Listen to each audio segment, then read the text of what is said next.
আসসালামু আলাইকুম। আমাদের ডাঙ্গাপাড়ার পাশে যে ক্যানেলটি রয়েছে, ফলে এক সময় দেখা যাবে এই ক্যানেলের পানি আমাদের গ্রামে ঢুকে যাবে। তখন আমাদের নিতে হয়েছিল ক্যানেলের উপরে যে ব্রিজ রয়েছে সেই ব্রিজে আমাদের দাঁড়াতে হয়েছিল। আমাদের সেজন্য আমাদের এই থাকবে না, আইনটি কি হয়ে যাবে, ধীরে ধীরে বিলীন হয়ে যাবে এবং দুর্বল হয়ে যাবে। আমাদের একটা দাবি হচ্ছে এরপর থেকে মাটি তুলে যেন ক্যানেলে দেওয়া না হয়। আমরা ভবিষ্যতে এখানে ক্ষতিগ্রস্ত হতে পারি, রাস্তাঘাট ভেঙে যেতে পারে, বাড়িতে আমাদের যে ক্যানেলটা হচ্ছে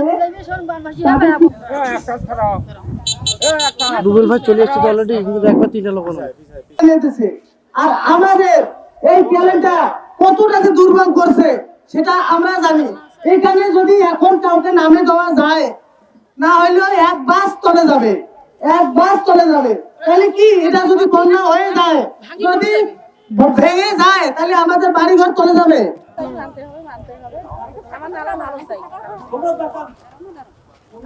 মাটি ভেতর থেকে তুলিয়ে দেওয়া হয়, এটা কিন্তু তার নয়। এটা ট্রাক দিয়ে মাটি আনিয়ে সেখানে পূরণ করি বলছে, সেখানে ভেতর থেকে মাটি তুলিয়ে কাজটা এটা ভালো নয়। এটা একবার কি জায়গাটা হয়েছিল, ভালো ছিল আমার